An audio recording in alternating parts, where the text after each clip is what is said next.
I am a grafter and a true entrepreneur. The founder of Vibe Finance and Specialist Finance Academy, built an award-winning brokerage from scratch and launched a training platform. Co-founder of Ladies Who Can and one of the creators of the Women in Finance Retreat. It's just become progressively harder and harder for landlords, but equally there's going to be so many opportunities. Why did you choose to go down the route that you've gone down? Well, this is where we're in at the minute.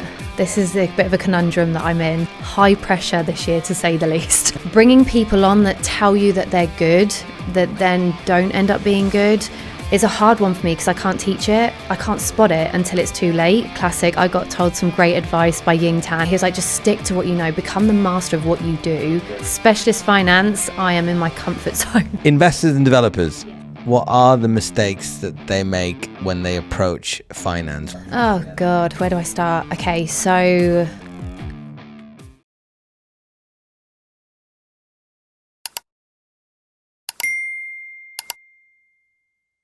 Hello everybody and welcome back to another episode of Property People. I am today joined by Mrs. Kim McGinley. How are you today? I'm great, thank you. Thank you for having me. Good. Well, we've got a very exciting episode because we're both finance brokers. We are. In the game, and we've been trying to do this for a little while because you've got quite an impressive CV. And I'm just going to go through it very, very quickly before we jump into a bunch of questions and you share all of your wonderful insights with everybody. So you're the founder of Vibe Finance and Specialist Finance Academy. You've built an award-winning brokerage from scratch and launched a training platform that helps other brokers into specialist finance and builds their confidence and knowledge. You're also a passionate advocate for women in business. I am. Co-founder of Ladies Who Can and one of the creators of the Women in Finance Retreat. So whether you're mentoring brokers, helping property investors and developers, or winning awards, as you just did last night.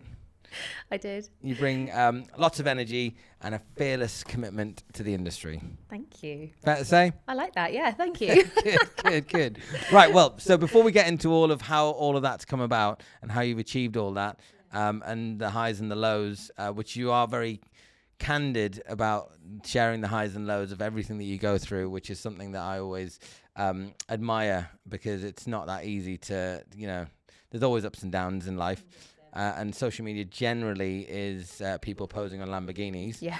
And jets. and that's yeah, exactly, in jets, first class, business class and all that. Yeah. But life's seldom like that. That's a small fraction of the reality, I think, for a lot of people. And you're quite comfortable sharing warts and all. So before we go into all that, Yes. what type of person were you at school? Were you wow. similar to how you are today? Yeah. Did you always know you'd be in property and finance? No, like anyone, I fell into it. But at school, I was always a bit of a dreamer. Wouldn't say that I'm massively academic. So, your maths and your English didn't really float my boat. I was more drama, PE, more active stuff. So, but no, did not plan on leaving school. I went into college actually doing acting, so drama classes. Oh, wow. And I loved it, but I quickly realised that I couldn't just leave college and become an actress. So I wanted to earn money, and my friends were working at Abbey National at the time. So I thought, okay, get a full-time job there, and I've never left since. So this was just like, hey, I just need to get some income. Let Yeah. me just take whatever job's available. Some Yeah. buddies are working down here. But you actually, so you have a theatrical background. I do, yeah. Does that help you with some of the stuff on camera in terms of your confidence and ability to feel natural being in front of people? Yeah. Do you think that has something to do with it potentially? 100%. And I think, on the days, socials, what it's like posting on socials, being consistent. There's days you don't want to be on there. And I think having that background, it's not that I'm putting on a front, but it definitely helps to kind of be on camera and do all of that stuff. Yeah, I used to sing and act, and yeah, I loved it. And the singing and acting, so just to touch on that very quickly, it is hard Don't to make ask me to sing. No. No, What's no, your favorite song? No. It's hard to make a living out of that. Yeah. It's the same with like people that want to be in football or all these types of professions which everybody watches on TV and think, oh, that's amazing. Only a teeny tiny fraction make really good money out of it. Yeah. And was that the reason why you just ended up going down the Abbey National route and sticking with it, because you just realized that actually to go down that route you've got to maybe move to Hollywood, or you've got to be spending time going in and out of auditions, and an artist's life is quite hard. It is hard, and I would have done it, but I think I didn't come from a background with like money from family or anything like that. So going to drama school in London, it would have just cost so much money. And yeah, I wouldn't say that I'd always write it off though. Like at some point in the future, I'd love to do some acting lessons as an adult. Yeah, for sure. Like never say never. So I'm not closing the door on that. It's something that I would love to kind of reopen that door at some point, maybe. Well, you certainly becoming a star on the socials and kind of in front of cameras. That's to do with property finance. So maybe you could do the kind of team it up with something to do with that. Yeah. But in terms going back to Abbey National, tell us what you were doing there.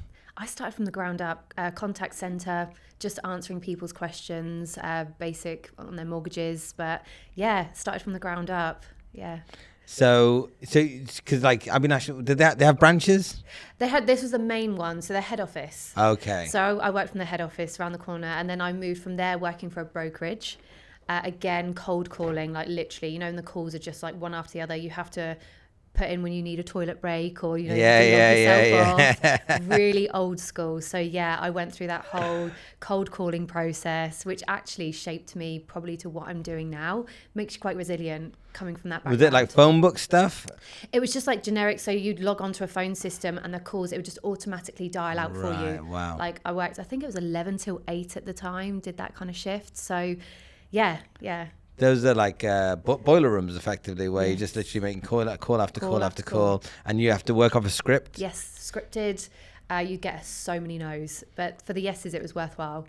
And you have to practice your tonality. You have to kind of like wait for the pauses. Yes. And do you remember anything about like the conversion rate? Like lots of no's. I've been in that environment myself. I was working in the south of Spain, and they were doing stuff like that. Yeah. And they used to say things like each no gets you closer to a yes. Yes. So, do you remember, were you getting one yes a day or more than one yes a day? It was very few and far between, but I was still one of the top performing ones within the team, which then opened doors for me because then when they set up a secured loans team, I always like I said, I've always had my eye on progression and where I can go next. So actually doing that job gave me so many good foundations to then put myself forward for other roles, which then led me kind of to me sitting here today, really. Yeah, fair play. Yeah, no, I do agree that these things do help mold you, especially like a sales is a skill. Oh, it is. You've got to be good at listening. You've got to be good at all that tonality and the pausing at the right places, and facilitating what people already want. Because some people think that sales or profit are dirty words. Yeah. A little bit of scandal behind it. Entrepreneurs are just people that are greedy, that take all the, these. So have you always been comfortable in a sales role, or did you ever get that? I started out as an estate agent, which was the second worst hated profession in the country in the early 2000s.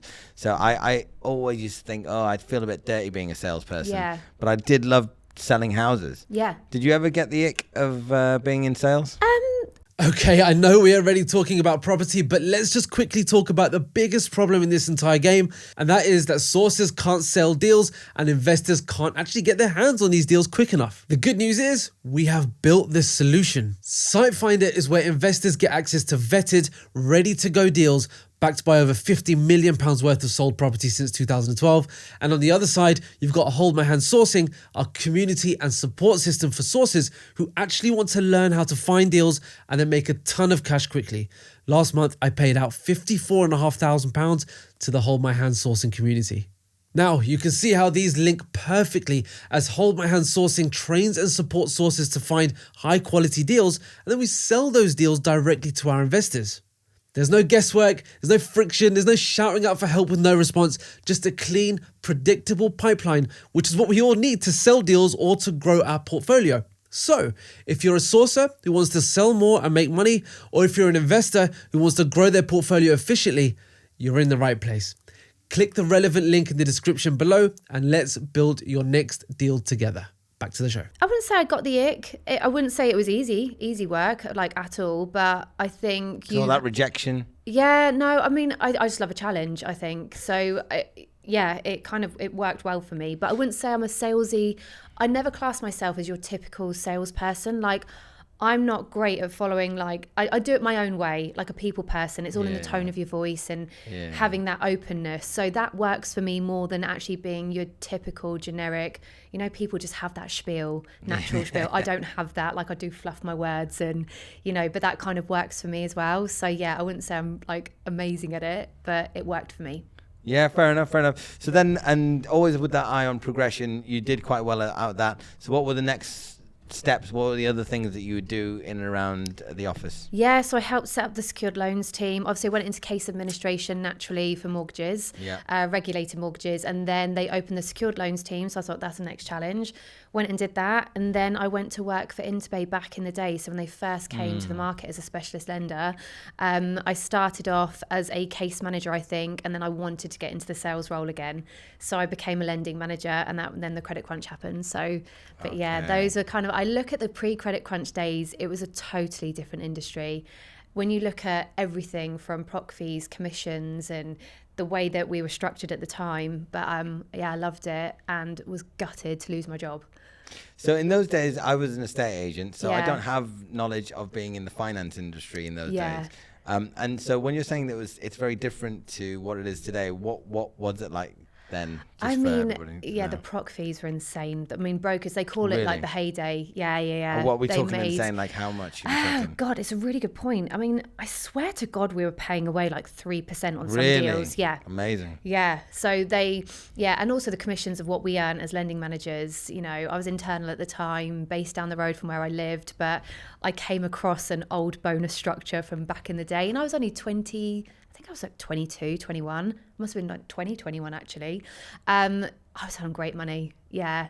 And I was pregnant when I lost my job as well. So like an extra, but again, like it just built so much resilience in me. Like I had to go, no one would take on a pregnant woman at the time. So I was like, I went from like this amazing corporate job to working, I think, temping as a receptionist for a building company. Like I couldn't have that because I was pregnant. So that was very humbling. Yeah. When you're right, I mean, 2008, I think, humbled a lot of people, Yes. to be fair. Yeah. It was not an easy time. And I even left what I was doing after a while and just went traveling for a little bit. know. Unfortunately, didn't have a baby on the way. Yeah. So I didn't have to kind of knuckle down and could Yeah. like leave it and go and reflect on the last few years and see what I was going to do to go again. So then you had a little family I had my family, yes. And then I went, I always had to work anyway, but I went and sold boxes and packaging. I worked as a BDM for a packaging company, which actually I loved doing. It was quite an easy sell. And yeah, I just got to travel around Hampshire and sell boxes and packaging, which is so random. But the minute the phone call came back from Interbay saying, right, we're back in the market, we've got a funding line with one savings bank. Do you want to come back? And I was like, this is the day I've been waiting for. Oh, wow. So yeah, I went back in about 2012, I think. So because it did take about 2 to 4 years Oh, for God, everything yeah. to come back slowly but surely. Yeah. And that's great that they kept your number and they knew you I were was good. the first one back in the door, which meant a lot at the time. Yeah. So you just have to make ends meet. I think that sometimes I know somebody that even during COVID done really well, lives in a massive house, and his income had fallen through the floor. He was an estate agent, and he decided he had this 100 grand in the bank that he wanted to invest. Decided to go and stack some shelves at at Tesco's or whatever in the middle of the night, because that was the only place that was open. They were hiring. Just to make sure that he didn't dip into his slush fund, even though he was doing all right. So these things are humbling, and They are. I think that they make you the person that you become in the end of the day, because there's a sense of entitlement sometimes. As people always talk about the young people, I'm careful, but the role of an entrepreneur, the role of a business person versus a team member that you've employed, you're out and about a lot, doing business development, putting these events together, doing things like this, as I am as well. Yeah.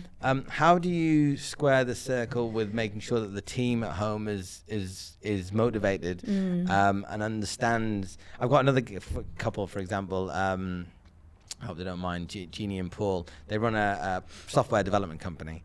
And they too are going out there doing business development, and they're doing these events, and they'll do a mastermind or something for their business to kind of work on the business and not on it. And then they'll take photos on social media, and then sometimes they come back and the team are like, God, these guys are like always away. They're always like in some hotel doing something or other whilst we're here. How do you... because obviously you've got your background, you know what you've come from, you know what you've done to get to that point. Yeah. Is there a methodology that you've got in terms of making sure that everybody appreciates what you're doing in terms of keeping the team happy? I think I have a very honest approach to how I lead as a person. You know, I never managed a team before setting up Vibe. It's been a learning curve, and I'm human. I've made mistakes. But my team really appreciate my honesty, I think. And because I'm such an open book, and we just have an insane amount of trust. Like, my team are everything. And they know how hard I work. Like, it's never a case that, but I'm hardly in the office. I'm hardly in there. I might be in there maybe once or twice a week at the most.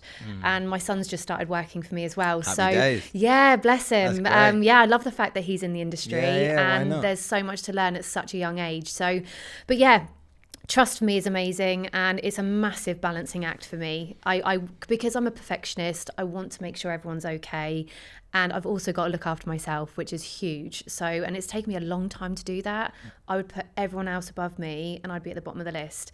And I'm working so hard to change that dynamic. But yeah, my team are just incredible. Love them. Trust. Yeah. And trust, do you have like checks and balances? Do you have like, do you have daily meetings with everybody? Or? No, I mean, we touch base once a week. We have one morning meeting because we found ourselves doing it for the sake of just having meetings. Do you know what I mean? So we started off having a daily meeting like every day, going back to about, if I say 4 years ago, I changed it. Once a week we touch base, but we've got an insane amount of like set processes. We work in such an open, transparent way. If there's stuff I need to know about, they will let me know, and I will get involved all day long. One of my massive principles is that I will never ask them to do something that I would never do. Because I've been there before with managers where it's great them telling you one thing and you're like, but you would never do that. Do you know what I mean? So leading, they know that I will never get them to do anything that I wouldn't do. Yeah, I literally told that to my 4-year-old daughter the other day. Did you? I'm pushing her. I'm like, I said, Leon, I'm going to push you. And then she's like, is that what? You're going to push me? Why are you going to push me? I'm like, no, I mean, not literally. I'm like, literally. But, sometimes I'm like, come on, man, you can do it. I know you can do it. And then she does it. And then she's like over the moon ecstatic, like whether it's playing tennis or whatever. And so, I had to tell her in the evening, like, I'm reading the bedtime story. I said, like, we've had a hard day a little bit today. I pushed you a little bit, but I'll never get you to do something that I can't do myself or that I wouldn't do myself. But it goes the same as building a team as well. Yes. We've kind of done absolutely everything from the ground up anyway. I think it helps when you've done that. 100%. Yeah, and it's having the right foundations that takes time. But I mean, the values we live by, they're plastered on our wall, like in the office. So I love giving responsibility back to the team. So if they come to me maybe with an issue that I know that they can solve, we've got this. One of our values is dare to be brave. I'm like, you take that, you own it, and they do it. They don't really need me. Whereas if I'm in the office all the time, because I'm there, I'm like a safety net for them. So I do kind of push back to them. I'm like, you can handle this, or you can do it. Do you know what I mean? Absolutely, 100%. So yeah. So take us to the point whereby you were into Bay, huge lender these days.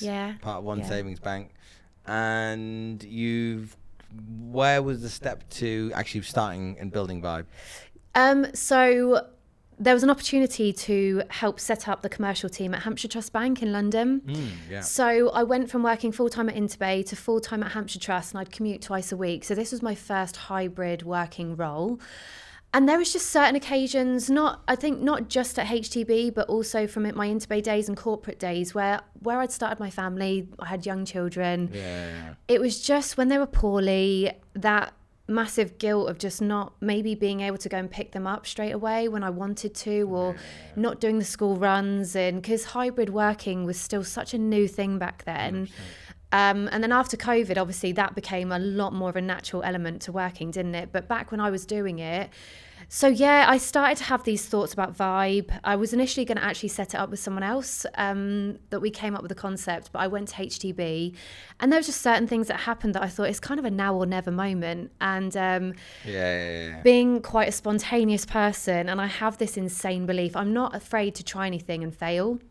And I think if you can do that, and just not have regrets of not trying something, that I just thought, and I worked with so many good brokers, and I do need to stress that, but also so many bad brokers. Yeah. And I think seeing that, sometimes the disservice that they gave their clients, and also how much they got paid. Yeah. And some of them were just in it for the money. Like, I'm not going to take it away from the good ones. There's some amazing ones out there, but I just kind of that epiphany moment that actually, Kim, you've got all these years of experience in specialist finance.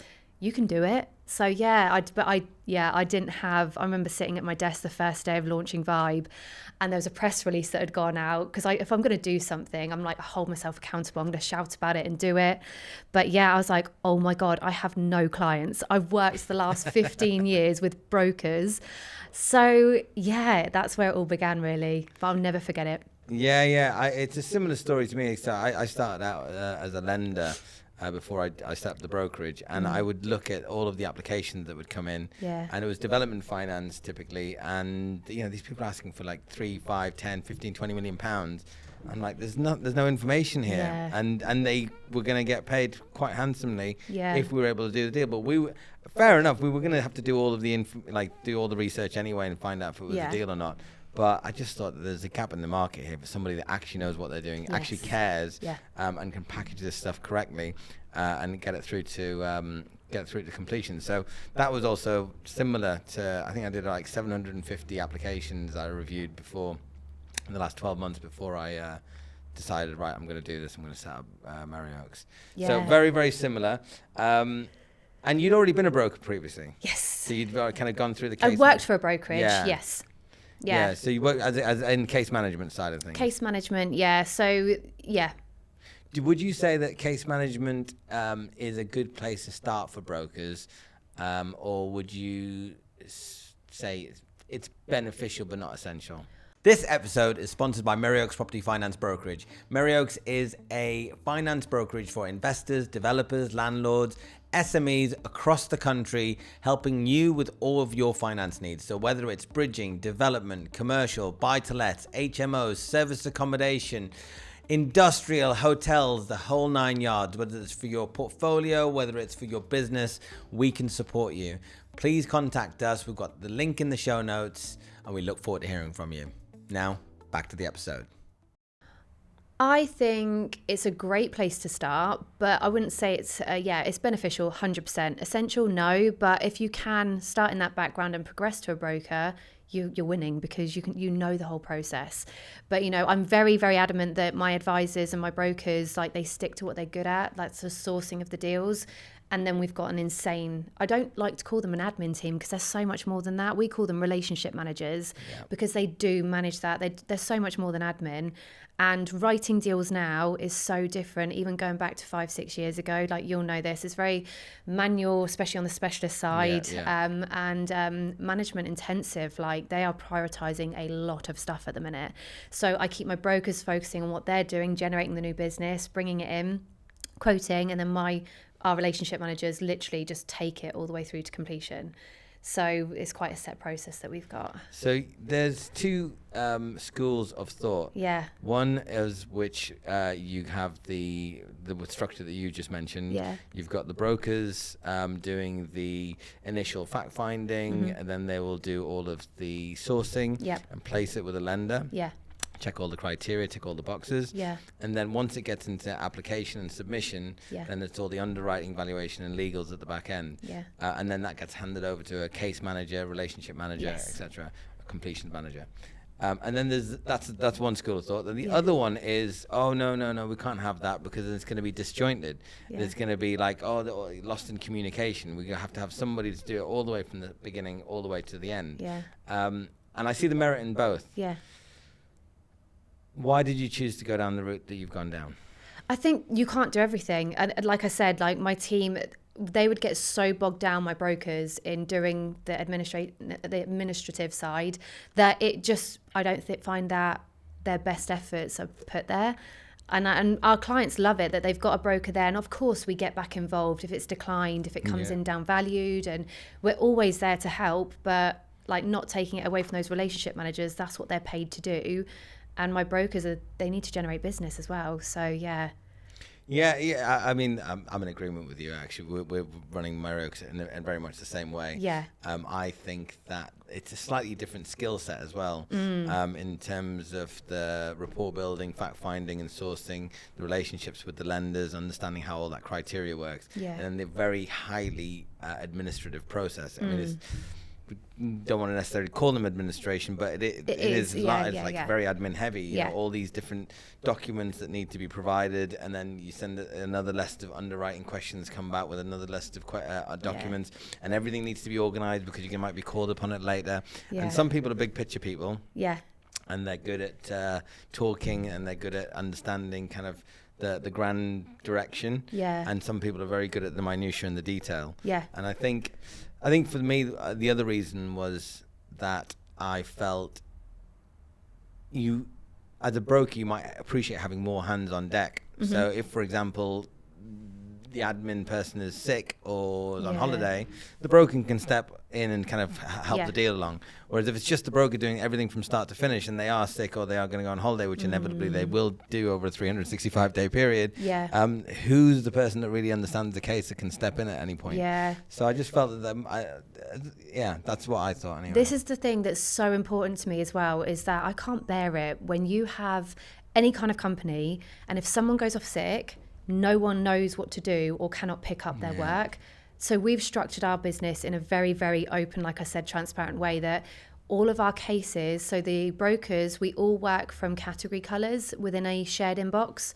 So we go to our category, like, so if George is off sick or Reese or someone, we pick up their stuff. It goes straight into that shared inbox. Case managers or relationship managers, they work exactly the same.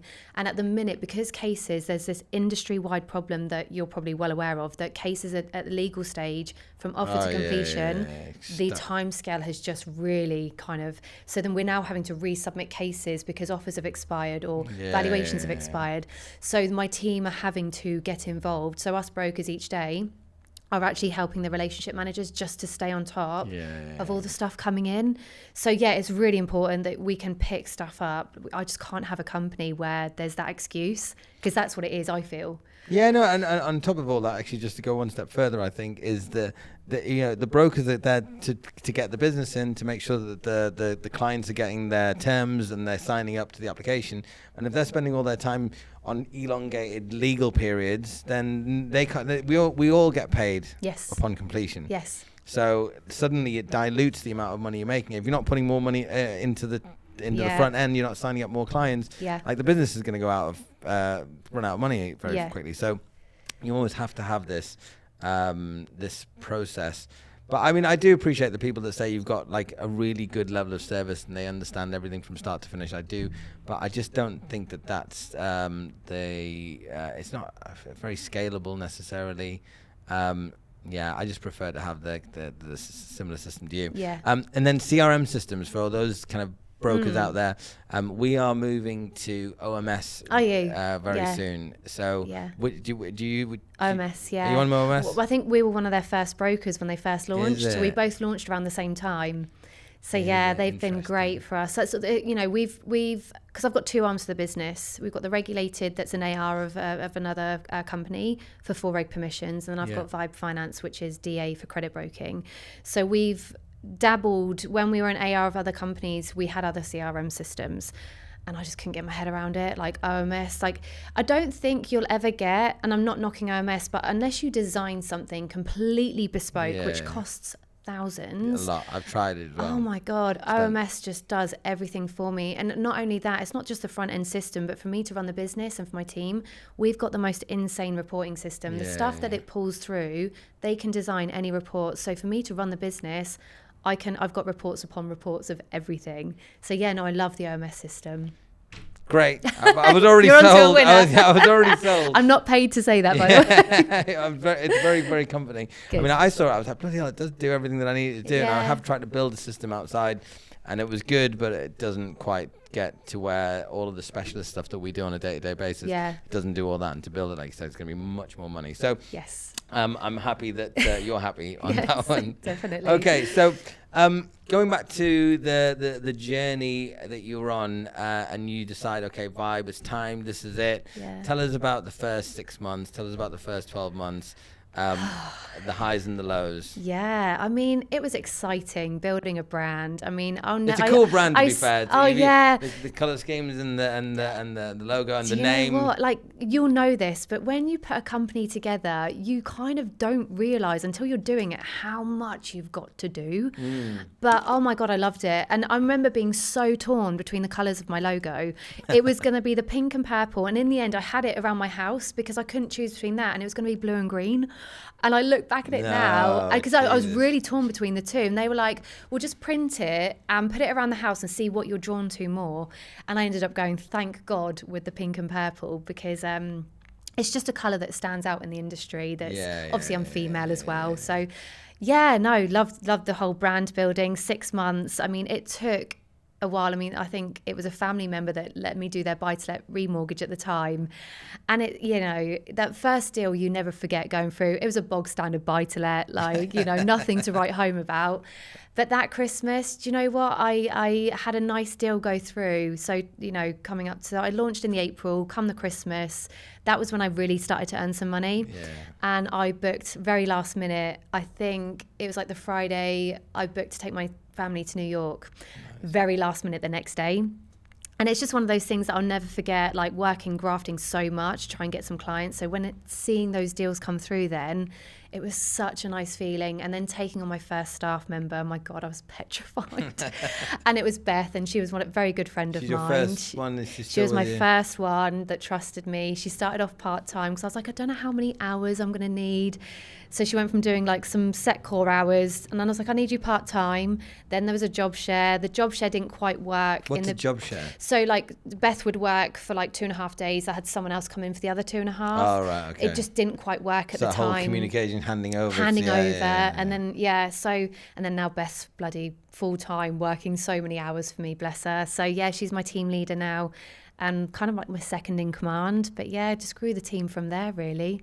And then COVID happened and Liz Truss. And it has felt like challenge after challenge. But my God, has it made me resilient. Oh my God. I'm a totally different person now to what I was 7 years ago. 7 years you've been doing it. Yeah. And in the business, there's different things that you can do, right? So you've got, for example, sales, you've got marketing, you've got operations, you've got recruitment, you've got branding and finance and accounting, all these different things. Yeah. Out of all of those things, which is the thing that you like doing the most, and which is the thing that you like doing the least?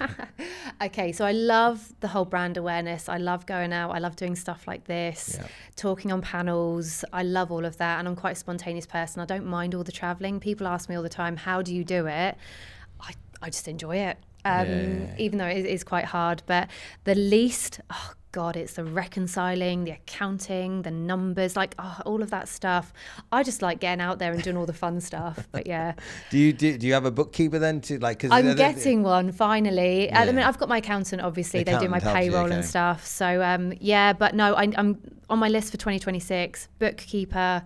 Take all that boring stuff away from me. Yeah, because that's the whole idea of running a business, is that you're able to work in your area of genius. Yes. And you need to find team members that can take off the stress and take off the tasks that you don't enjoy. And hopefully the idea is they love doing those other tasks. So it's not like you're lumbering somebody with something that's mundane and boring that they don't like doing either. If you find the right person, everyone's a winner. I mean, I've worn so many hats for so long, like you do. I mean, I've been cleaning the office. I've been literally doing everything. But I've now got like a social media guy that's in, I was going to say Philadelphia then, in the Philippines, who's great at doing our like social media and designs and stuff like that. So I feel like I'm making baby steps towards just doing what I really love doing, but I'm nowhere near there yet.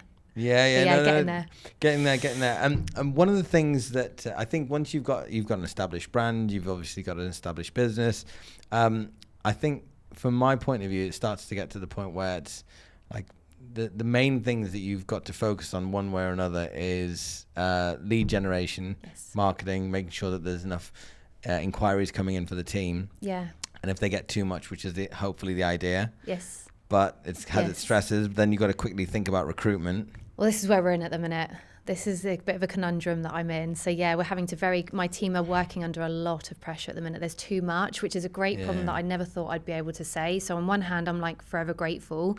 On the other hand, trying to recruit from where we are, I mean, like, you know, where we're based and on the South Coast, it's a difficult time of year as well for people to make that move. So yeah, I'm trying desperately to recruit. Find the right person. Finding the right person. Because this is the interesting thing. We're talking about COVID and hybrid and stuff. And I work with some recruitment agents. It helps me. It's kind of like makes my life a little bit easier. Yeah. And everyone's trying to encourage me to get people that come from far away. Oh, you're only in the office one day a week, so you may as well. Like they can come from Kent. They can come from. I'm like, no, but they're traveling like 2.5 hours. Like even on that day. And it's so you actually really have a talent pool of just people in your local area. And it was crazy because before COVID, nobody would even suggest somebody comes from like 2.5 hours driving in the car. 1 hour was too much. It was like 1 hour was the maximum. So now you just have to be patient. Yes. And I think also accepting the fact that maybe as long as it's the right type of person, team fit kind of thing, we can teach the rest. But as you know, that is a lot of investment training someone, especially in specialist finance. Well, you've got the training thing. I've got the Specialist Finance Academy. Yeah, which is mainly set up for brokers, not really on the admin side. But maybe that's food for thought for another time. Don't give me another idea. Oh my God, I need to stop taking so much on. But yeah, no, it's like the training element is like a huge thing for this. But yeah, it's an investment. Have you done Wealth Dynamics? No. Have you heard of it? No. So it's a psychometric test basically where it tells you, are you an extrovert, are you an introvert, are you detailed? So there's these different wealth dynamics where all of them are correct. So you've got creators who are like Richard Branson. Yeah. And he obviously has all these different businesses and just builds the brand and the vibe. Yes. Then you've got like Oprah Winfrey, who's a star. She's like the front of the, she becomes a billionaire of doing that.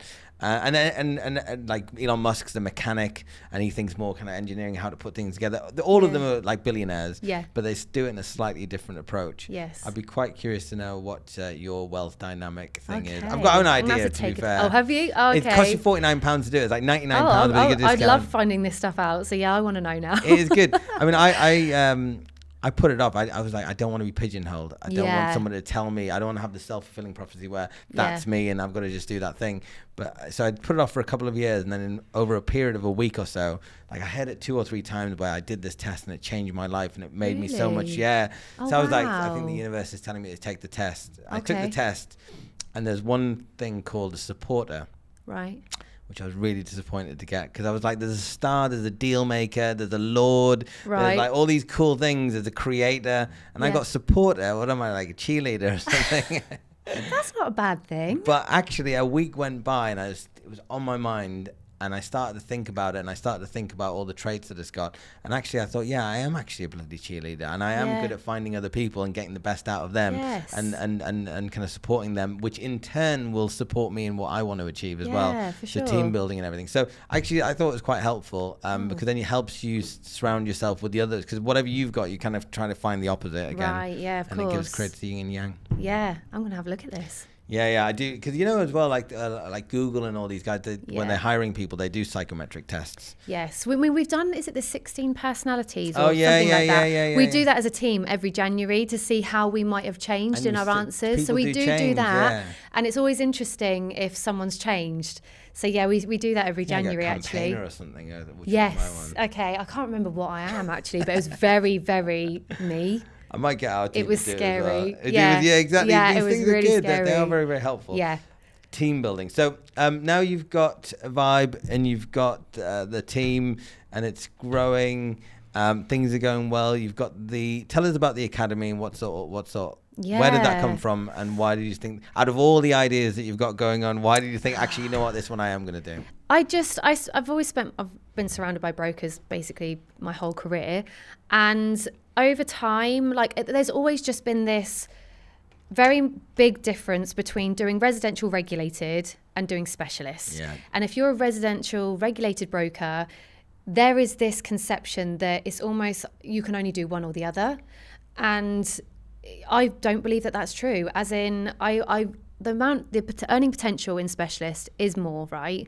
Unless you do the upsell of life and income protection and stuff like that, of course. If we take that away, and trying to break that barrier down, like anyone can do an exam. I did my CMAP. I don't do regulated, but I got my CMAP. And you can do the commercial specialist finance exam.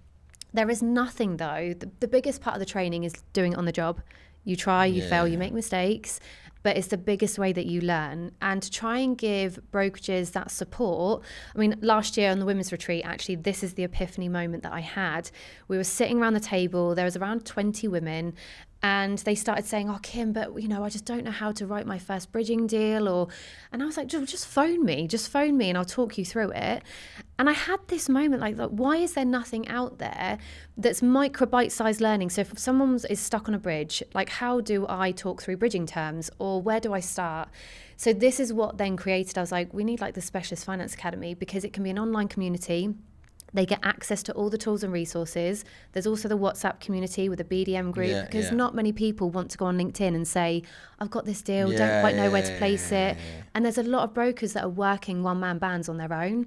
So that's why it was created. And if I'm honest with you, it became a bit of a beast quite quickly at the start of this year, that I couldn't do it all on my own, as well as running Vibe. And so I brought George on as a director.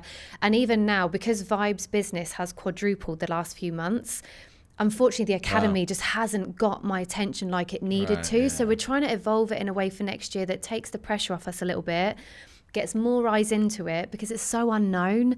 And there's a lot of lenders that want to back it. I mean, just last night alone, I was sitting at the table and the lender was saying to us, how can we get involved? And I've got so many people wanting to get involved.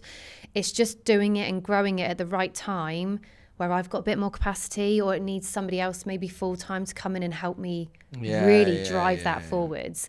Because I do know it's got so much potential.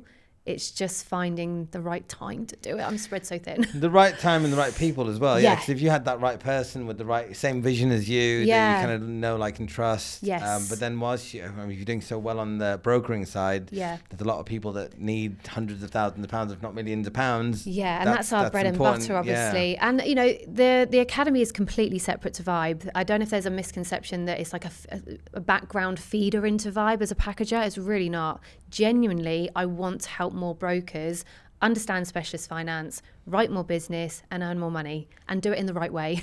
That makes sense. Yeah. Education, especially going to the world of AI and stuff, I think that these things are important, and somebody needs to package this stuff up. Yeah. And you're right, if there's a gap in the market and nobody's doing it, then why not? Someone needs to create it. Yeah, and we're working on something really cool at the minute behind the scenes for the academy that's AI driven, basically trying to take what's in mine and George's head as to how to talk through, no matter if it's a deal on social housing, supported living, MUFBs, HMOs, whatever it is, it's going to be giving them, which again is going to reduce how much we have to get involved, basically, but trying to put that in some kind of AI technology. So that's quite cool at the minute and exciting. So there's so much going on. And then all these brokers that are joining the academy, again, or in your business or in general in the marketplace, there's two types of brokers in the way that they're employed. Some of them are self-employed and some of them are employed.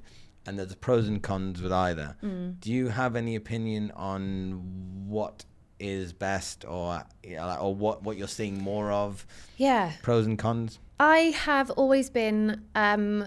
Just interrupting this episode to let you know that in the show notes you will find a link to a free deal appraisal calculator. It's a buy, rent, refurbish, refinance calculator that I built.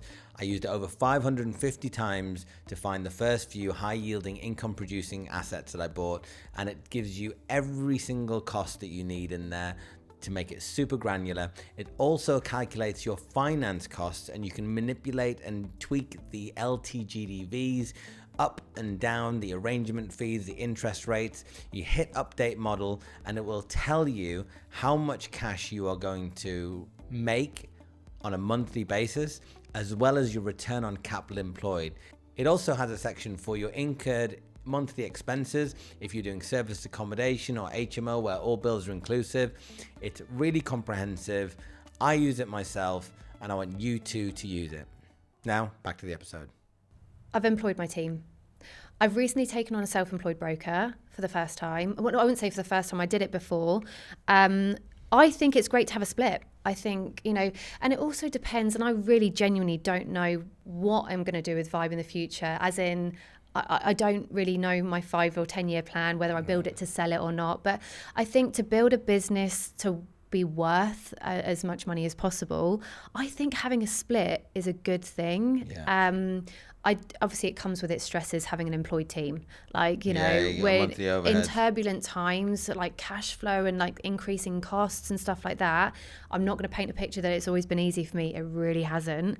But yeah, I just think having the spread of it is good. But I've only just taken Rob on as self-employed, so we're like 3 months in. But yeah, I think it's nice to have that dynamic split. That's interesting. So if you've got a self-employed person, because I've been thinking about the same thing. Yeah. Because for the same reasons, the drain on cash flow. Yes. The burden of kind of like these choppy months that you get where basically things are supposed to complete and they It's just been don't. so inconsistent. Yeah. Honestly, it's been high pressure this year, to say the least. And so the self-employed broker, do they?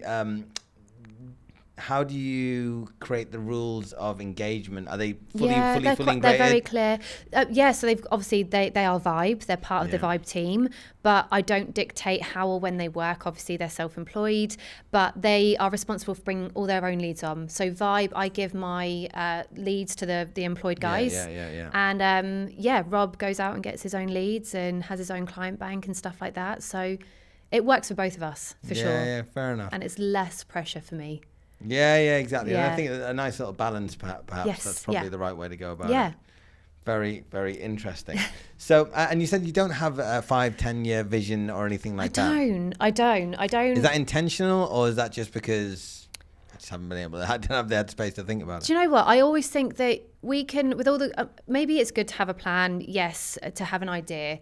I just think if you told me 7 years ago that we'd go through all these times we have the last 5 years since COVID, I would never have believed you. So I think with all the goodwill in the world, it's great having a plan, but things can change. And that's all I've known since I've started Vibe, these massive key economic changes that have just changed the landscape of mortgages and things like that. So for me, having a plan just isn't high priority. I think I'm just going with the flow at the minute. I want to grow it.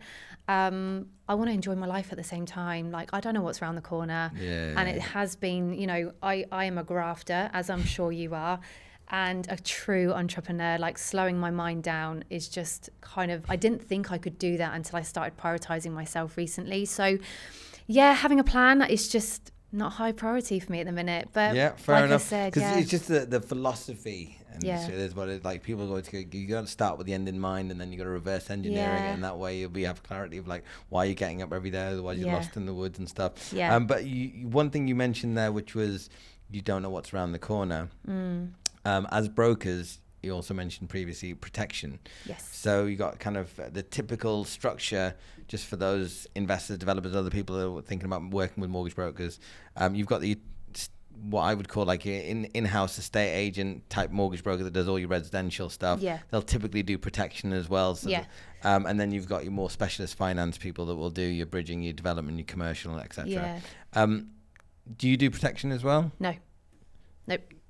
There's no focus on that. No at all? resident. We tried to break into the residential regulated market because we passed so many leads on. Yeah. I'll be honest with you. I mean, this is where I really struggle because I've never written residential regulated mortgages. Bringing people on that tell you that they're good, that then don't end up being good, is a hard one for me because I can't teach it. I can't spot it until it's too late. So I think classic. I got told some great advice by Ying Tan, actually, going back a few years. And he was like, just stick to what you know, become the master of what you do. But in typical Kim style, I don't really listen to other people. So I have to live and learn. But the residential regulated side, there's so much scope in that space, though. I would love to bring someone on to actually drive that side of the business forwards. But it's just not my area of expertise. And that comes with the income and protection as well. It's just learning that side of it. I know there is masses to learn, like business loans and, invoice financing. Again, I see the potential, but it's just not my forte. So how can I learn it, teach it? It's just, Agree. Specialist finance, I am in my comfort zone. Yeah, So, no, yeah. we are going to be doing more protection ourselves.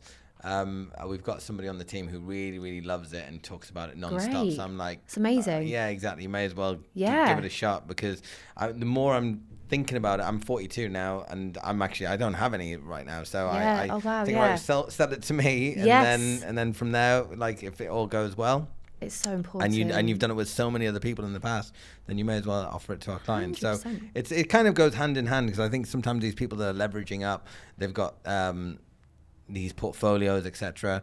They do need some kind of income protection. It's or whatever, funny, life isn't it, though, that they insurance. don't think they need it, None of them because they think they kind of need it, rely on the yeah. fact that because they've got their portfolios, if anything happens to them, they'll sell. Yeah, exactly. You know what I mean?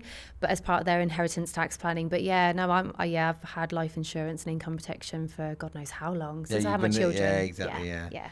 Fair play. So now let's talk deals. Yes. Tell us about some of the deals that you're doing that you're really proud of. Wow, that I'm proud of. Do you know what? At the minute, I'm just proud to be getting deals through. I'm not going to lie. You know, it's working in a time now. I mean, I did a story yesterday morning on my socials. I'm having to get a bit bolshy with solicitors and lenders at the minute, just to try and pull people together. But the deals that mean the most are the ones that have those hard and fast deadlines. If they don't complete by that date, they're going to be hit by a bridging penalty defaults. charge, which can be very substantial. We're talking up to Yeah, 5%. So for me at the minute, working collectively as a team to get those deals over the line, I love doing. Of course, I love seeing projects come to life. You know, I went and saw a site yesterday that's been going on for the last 18 months. Not yesterday, last week. I love seeing that side of it, to go from that to that.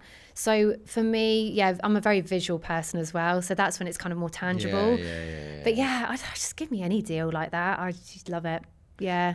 Do you, do you enjoy doing more of the case management stuff and, elbowing solicitors and those types of things? Or do you prefer the front bit where you're doing the fact finding and going back to being the broker Can I be process? totally honest? Yeah. Neither. That's kind of what I was going to say. I mean, I'm having to do it at the minute to help my team out. So I'm getting involved on the completions, driving that forwards just to get some of those deals through. So it's easy for me to sit here and say that that's why I'm pulling, the strings on that side of it. I do love the front end, and I have loved it for so long, but my true passion now lies in running the business. And the brand awareness. So actually I'm trying to, and I am figuring out a way to do that. I've tried so many times to step away from writing deals.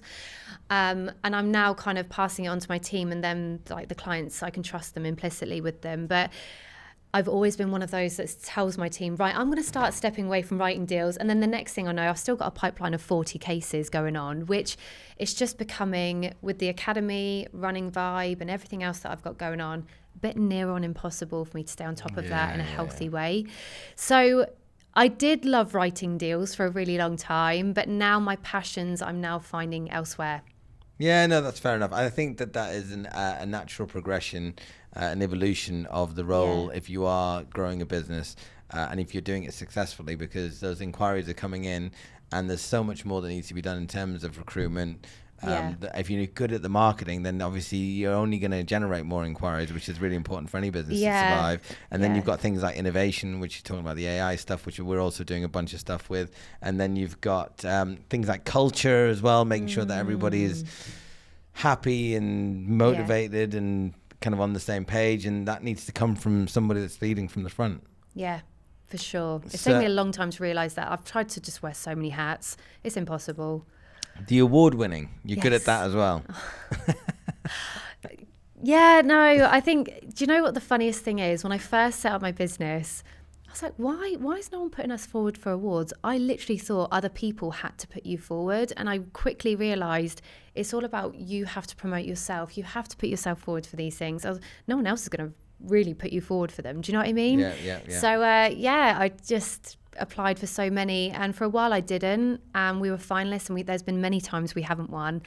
This year there's just been so many lovely moments where the team have been recognised, I've been recognised, and it's just it's not the be all and end all, but it's a lovely feeling to be in a room and to go and get something that you work really hard for. No, absolutely. We haven't put ourselves forward.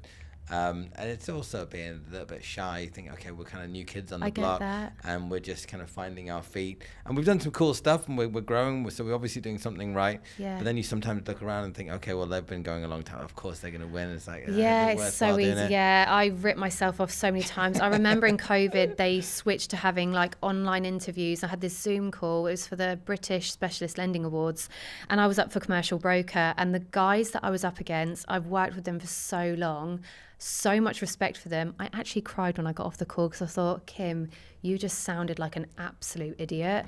And I'll never forget, they did the online awards. So this is through COVID. We were sitting as a team in the office when you had to socially distance, and we were watching the awards, and I won it, and I could not believe it. I couldn't believe it. I was like, how have I won this? But it was just, I just think if you're a good person and it conveys well, and don't be shy. That's what I would probably tell you. Honestly, Sam, just put yourself forward for these awards. And we're thinking about it. We're thinking we're growing the team. We're ambitious. Yes. So we're thinking, and we've done some really good stuff. We get some good testimonials and stuff. So I'm thinking, right, it's probably about time that for sure. You've got the podcast. What's the worst that can happen? going They'll on. probably just hopefully don't tell anyone that we applied. We never got nominated, so no one ever finds out anyway. I'll be cheering for you in the room. Very good. I hope so. Thank you very much. Investors and developers. Yes. What are the mistakes that they make when they approach finance? What are the kind of common things that you think, yeah, you've fallen into that trap again? Oh, God, where do I start? Okay, so listening online to social media gurus that give the wrong advice is one of my biggest pet hates. I can't stand going on the Facebook property groups and seeing people give the wrong advice. It just winds me up. Using too many brokers, going to too many brokers, I wouldn't say not being loyal to one. I get talked to a few brokers, but we've seen so many, and I don't know if you've seen this, they play brokers off at the minute, like more so now than ever. Yeah. Drip Yeah, feeding. we do get that. It's very annoying. Yeah, I know. Yeah, it is. And it also just taints their case when it's being touted around as well. So you kind of know the impression the lenders are getting. So I know that from my lending days. Drip feeding documents, big delay, using the wrong solicitor, big delay, and sometimes not asking the right questions. If they don't understand something, I've always said to my clients, if you don't understand something, please ask me anything. There is no such thing as a stupid question. And there's so many acronyms and bloody, it's hard for everyone to know what we're talking about half the time. So breaking it down on a level that they understand it, I think just ask the questions all day long. Do you think that we just had the budget recently? Do you see kind of all this landlord bashing that we've been having for the last 10 years or so? Do you think we're going to see like a huge exodus of loads of landlords leaving? No. I think you'll naturally see landlords leaving for sure. I mean, it's just become progressively harder and harder for landlords. But equally, there's going to be so many opportunities.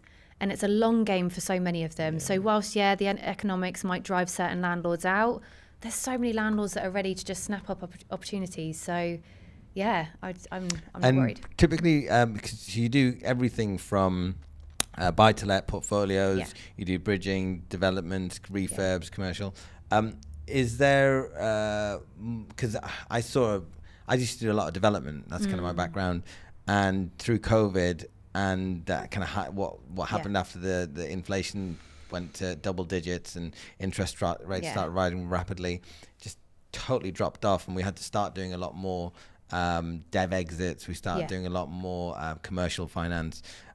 Is there a split or a kind of like what do you do more of, or what are you seeing more of at the moment? We've always been heavily weighted on the term side for sure. So bridging and developments, we've been the opposite to you. Right. So that's always been the biggest chunk of our business. Got it.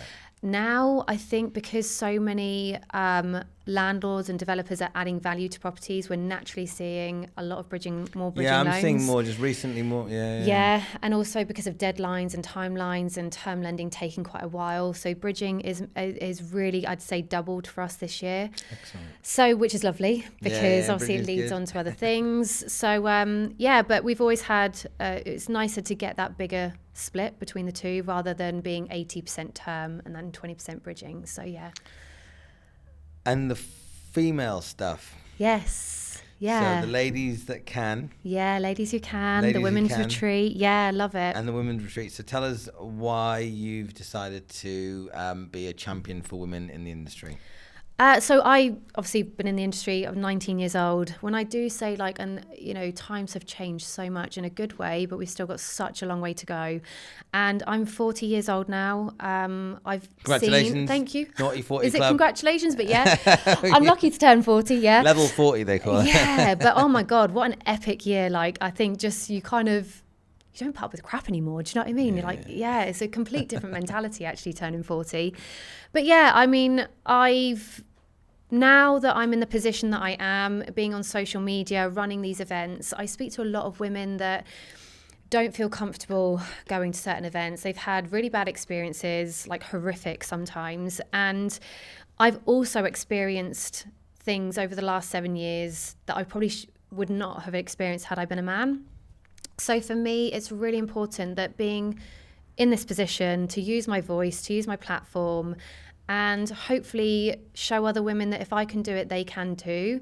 So creating those safe spaces, because otherwise they just don't go to events. They don't go to the awards because of those experiences and what goes on. So yeah, it just means a lot to me. I think coming as a 19-year-old, I want to encourage not just women, but guys, younger generation coming through as well. So it's just something I'm super, super passionate about. And tell us a little, just for the females and women that are watching this, like what is ladies who can and women, like what do you actually, what are the retreats and where are you going? What are you doing? The retreats are, so the retreat we did last year, we're doing another one next year. So that's mainly aimed at mortgage brokers. The next year's one will probably be aimed at female investors and developers as well. But yeah, that's more for just being around other women and supporting them. We ran in the retreat, we had lenders coming in still as well. We did keep it kind of business-like, but with the more relaxing kind of side as well. So we had I don't know, there was like a sound session and, you know, a yoga session and stuff like that. Nice. So it was really nice for women in the industry to have that, because I don't think that that's really been run before. And it was nice to see so many lenders get behind that as well. Ladies who can, so MIPIM. Have you been to MIPIM out in France? I've never been. I promised myself every year next year and I never go. Oh, yeah. So I went for the first time last year and loved it. I loved it. I mean, I'd heard all the stories over the years that it's like a men's stag do for the finance industry. I'd heard that, you know, you're going to be, you know, people are going to think that you're an escort, Kim, because there's not many women out there. These are the things that I got told. And I thought, you know what, I need to go out and experience this for myself. So me and Rosalia went out, we stayed together, and one of my best friends, Kelly Rule, she came out as well. So we went to all these different events, and most of the time I was on my own. And yeah, it was a sea of men, chinos, beige, like it was just gilets. And I was like, where's all the women at? And coming back from there, I was just like, we need to get more women out to MIPIM. And there's nothing really encouraging that. So we launched Ladies Who Can, as in CANNES, to play on the word. And we held an event at our villa earlier this year in France, and women went out. We had about 70 women, and a lot of them had never been before. And we're hoping to just grow on that year on year, because if you think about women are too scared to network here in the UK, try flying out to another country on your own, traveling to events where a lot of it is drinking. That kind of is a whole other kettle of fish. So I'm excited for next year. There's so many more women coming out. So hopefully, we're now trying to work with lenders though to make it more inclusive, because they have these events that I don't think it's very well thought through sometimes about what it's like for women that are going to them on their own. So we're just trying to build more awareness. I'm going to say I'm obviously not a woman, and it is hard to put yourself in their shoes and understand what they go through. That said, my wife's an engineer, and she's in a very male-driven environment, and she talks about it, and like she's in oil and gas, where typically the age of the people that are, you know, they're kind of well into their 50s, close to the 60s, and you know, she's young, good looking, kind of like, you know, excitable kind of character, and she wants to do things, and it's a little bit dry, should I say. So she would love to have, I think, something like that in her industry. So it's good that we've got advocates for it in our industry.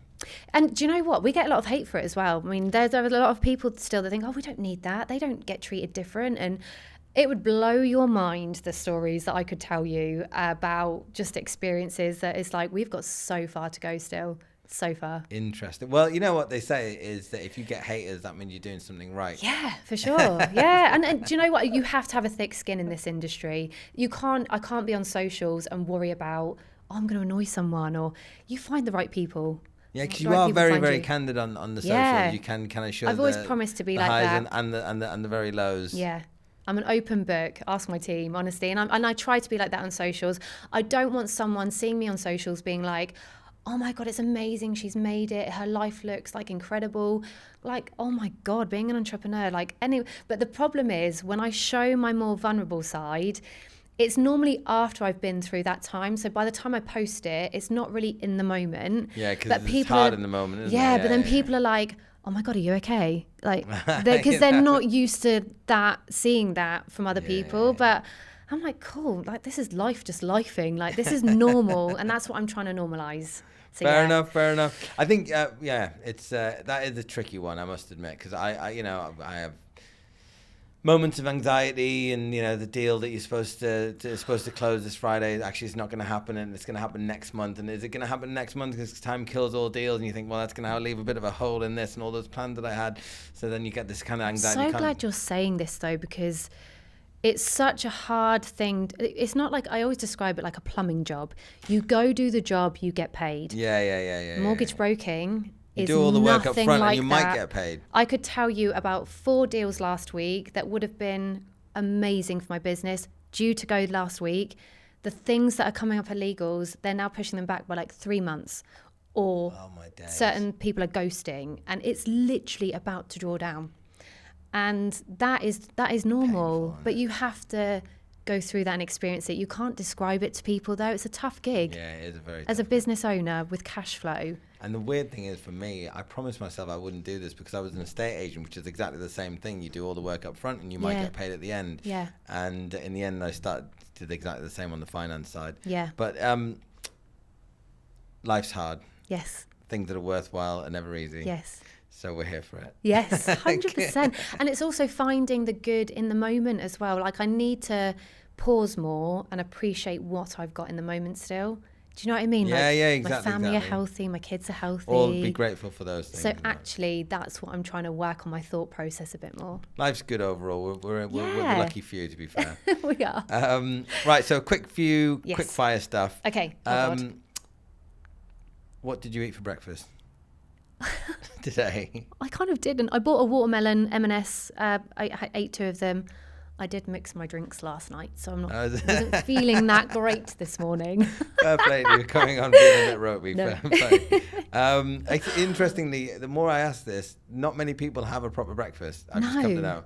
My dad always used to say, like, it's the most important meal of the day, and he was always super active, and he used to always super I'm not active. a massive breakfast person anymore. I've started having less and less breakfast. I had a cup of tea this morning. Oh, there you go. There you go. Yeah. So interesting. What's your favourite emoji? The laughing one, for sure. Which one? The one with the just tears? the crying. I love a good laugh. Yeah. I use that more than anything. Good. What's one question you'd like to ask me? Oh God.